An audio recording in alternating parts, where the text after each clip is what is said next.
Yeah, hi guys. This is all Pisces graffiti, sneaking around in tunnels like rats. Art, underworld art. It's Piscean Scorpio, I think graffiti is. On trains, anyway. But the trains are a Capricorn, right? So it's something against the system. So, Pisces, Moon, Jupiter's freedom, travel, trains. I guess that would come into it. Definitely the Pisces is the underworld art, though, I feel. The tunnels. Anyway, I wanted to talk tonight about how we can use how we're using moving averages as training wheels, but how they're time training wheels. We have to look at them as time training wheels because we don't need the moving averages, but in order to avoid that, if we don't want them here, then we're going to have to measure this swing, write down 1072. And we're going to measure this swing, then this swing, or every single one of these numbers. It would just be too tedious. We'll never be able to keep on top of it. And relative to the other ones. Remember, it's nothing about the moving averages, it's the numbers relative to the other ones. They are marking out the speed and time and price in which an event happened that we are viewing in this fractal of time, relative to the other ones. So we can see here without writing down any numbers that these numbers are higher than these numbers. Same here, chop. And the moving averages tell us the same thing. Let me make sure I got the volume working here. Test. There we go. So, what's different with the pound Swiss here over the New Zealand that we did? New Zealand was much faster to the profit because it was on a faster time cycle. If you all remember, we did that relative to its initial time cycle back here, which was the red, the fast one, crossing the white one. So that, I think this red one's 45, 40, okay, and the white is 1,000. So that whole principle, remember, it's not a cross, this is not an indicator, this is telling you in time, at that time, price fell in pound faster than the other ones at that time, or whatever the case is. We'll go back to euro. And what it told us,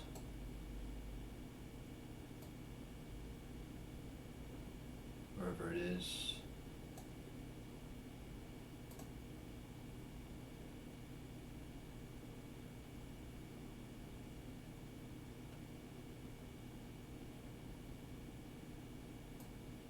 we on the right date here?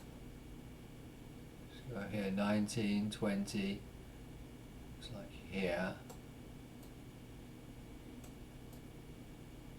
The euro was slower than pound doing the same thing. If you count the numbers here, these numbers will be more than euro, and you can see that here. In price, it's fallen down faster than euro. It went down but slower, and that's why we see the red line after. Now, we were doing that based on this fractal, which was right here, those two time cycles. So that would be 1,000 candles back, crossing 40 candles back relative to the other ones. Now what's happened since this is, obviously, as this yen move seems to be a pretty decent move, since this we've witnessed a cross of the 4,000 with the 2000. So which means we now have that those are our training wheels. They've put us up to a 4000 fractal. So if we could look back 4000 candles, that would give us that amount of time and speed, etc. So we're at 1400 points, right? So it's giving us permission to trade the next time cycle higher. So with pound doing this here, all the way back there,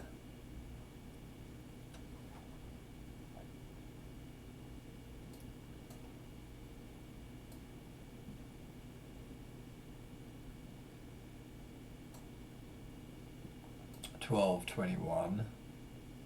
Here it is. So pound is at 1:01 a.m. Euro is at 8:01 a.m.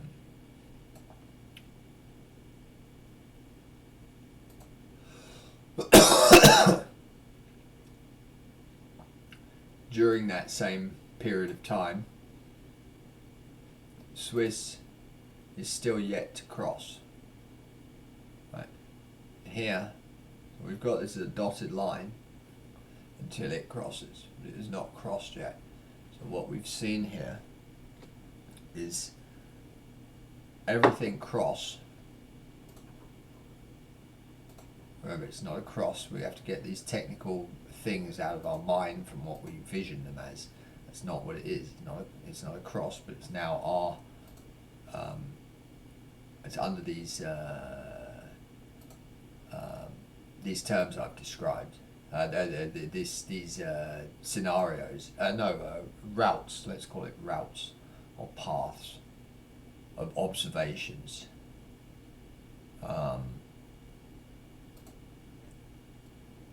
So what we're seeing here is as expected, the not that it matters because we're not speculating on the LFX, but if the LFX collectively goes up, which it shows us here it is, pound is going to have more room up, right, than Swiss, because Swiss has already gone. It's okay for Swiss to have a strong initial move up, but pound will have to start catching, especially if the collective LFX wants to go up. Aussie is you can see here already we're seeing no signs of Aussie strength here, which is good for our Aussie US dollar short that we're working on.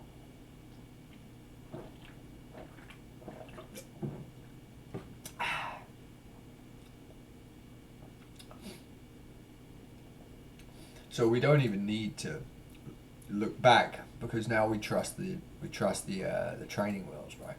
And that's why we have to squeeze higher on the pound to get that area, right? So we could add up these numbers, put them in, or these numbers, and we'll see the same exact thing. So 830 euros seems like the next big one. We'll just do the same random area of time somewhere here. Because 830, obviously, euro is going to be less. 273. In Swiss, we can see with our own eyes that there was no distance at that time. So now, as Swiss is the most extreme up, well, we're not allowed to buy that, are we? Because the balance of the Newton's cradle suggests that the most extreme will have to come back and balance in both sides, which there's no move here. In locally, what you would say here is Aussie against the Swiss, and that again is how they lock all this stuff. So the Aussie is not going to have a full free fall if it does indeed fall down, because the Swiss will end up balancing back that Aussie, if that makes sense. That's why that's not going to be the dominator, Aussie. Just on that we can already see that. So that doesn't really matter at this point though, because this part is going to have to play out. Now let's draw some new ones so we can plan for this Aussie, in fact. So let's imagine we've got a small local cycle coming up within this larger 4,000 down move, right? And we'll go back to the fastest one that would have been going up first, which obviously is the Swiss. We'll put a green area on it for the first time we saw 40 cross back over. Doesn't matter, but we want to do a fast time cycle, so we'll do the white one. And we know that happened, so we'll draw it as a solid line.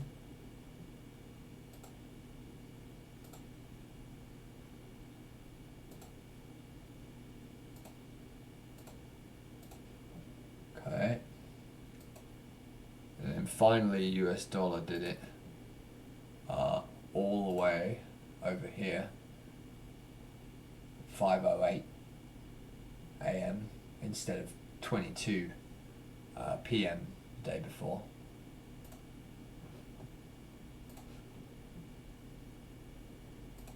But CAD has done its job. It actually did it there and was able to hold. As obviously we're expecting some type of move up, so I'm not surprised that it was able to hold. And that's good that these three are kind of close. And LFX is all the way over here. That confirms the average.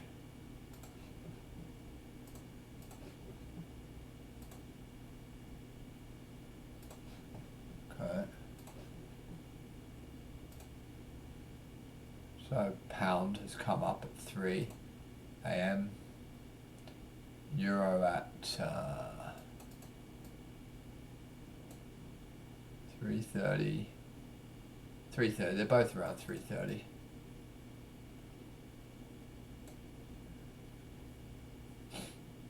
Not much difference there.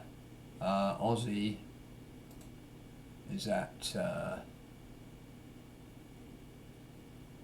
8:59 the previous day. So Aussie was fast, but since then it's slowed. Also, what that suggests to me is this upcoming up move in the LFX will only be a pullback. If they all come up, question is, can the Aussie pull them down? That's what it looks like, but it's not. Or will they pull the Aussie up? Well, no, the prevailing existing 4,000 move that's underway is still the dominant force by the looks of things. But that would be speculation, so I don't want to say anything else. So we're not here to speculate because we don't care where the yen goes. So let's imagine at this point this buy model here that we're drawing out ends up going up to the moon. Okay, great. So are we still okay with our pound Swiss to come back up to wherever we had that marked off?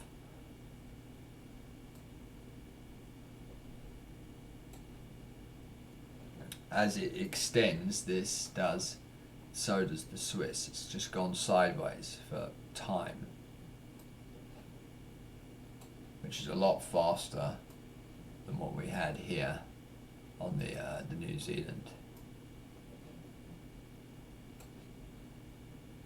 So this one that we're drawing here would be a fast time cycle.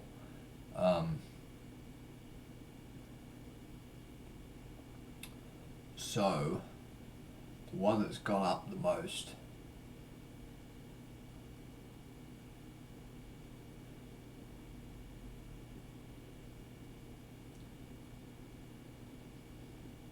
would be Swiss. You know, here's the level. Go back to where we look at. Forget about the lows. Just go back to where we see got that much room. Dollar is only that much room. So dollar's gone up less, and it's had a deeper drop. So for sure, Swiss is the strongest relative of those two there.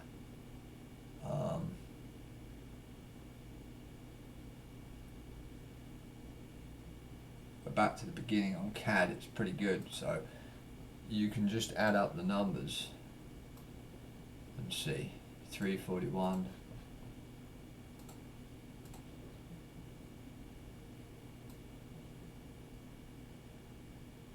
$4.60 on Swiss.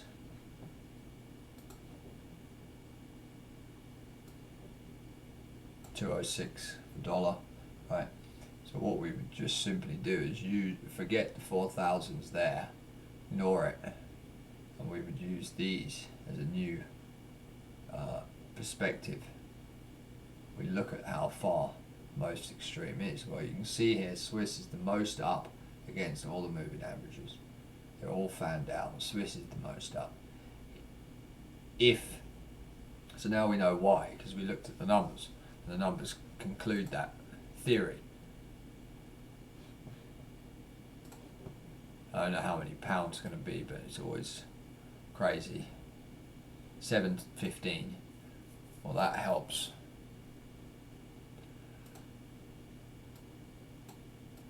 But in time, it's slower.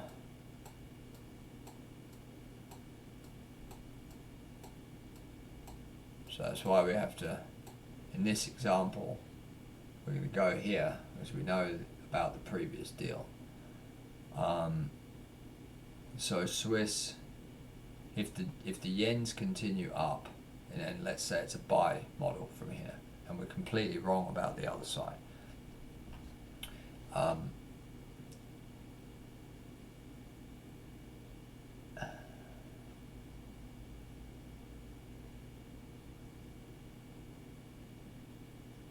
If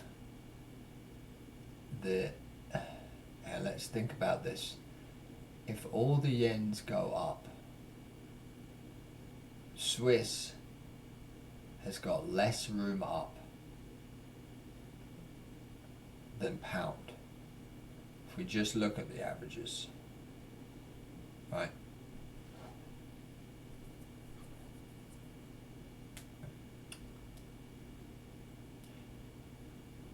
If the existing move comes down, well, pound has already done a big move down, and it's got less room to come down than Swiss. Swiss has got more room to go down.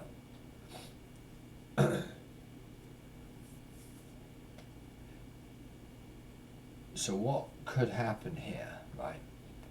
What we see here, let's not ignore this 1 second, right? What we're seeing here is an 800 point move up on pound and only a 200 point on Swiss, which means within this local cycle, pound has already gone up the most, which means pound has more room down and Swiss has more room up on this local cycle in the numbers.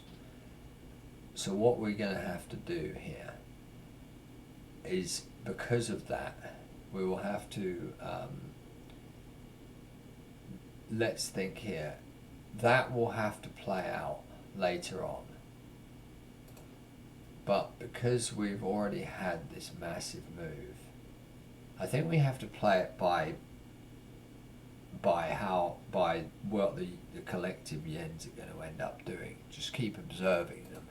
But we obviously make certain our target is no higher than where the initial place we observed it is. Not a penny more, because of this in the numbers. Even though we already know that pound has a long way to go up relative to Swiss, well, it's now performing the same act all over again, which means that act will have to be played back out after they do the next cycle. So just keep all that in mind. That's what's going on. That's how you get these rolls. So we're going to go back up here, right, and then all this madness will have to come and play out again, back below the low, possibly.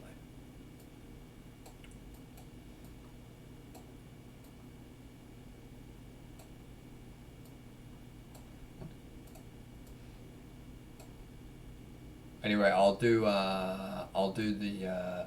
pause it, and hopefully we've got some type of pop up by the next part of the video. Otherwise, I'll just do a part 3.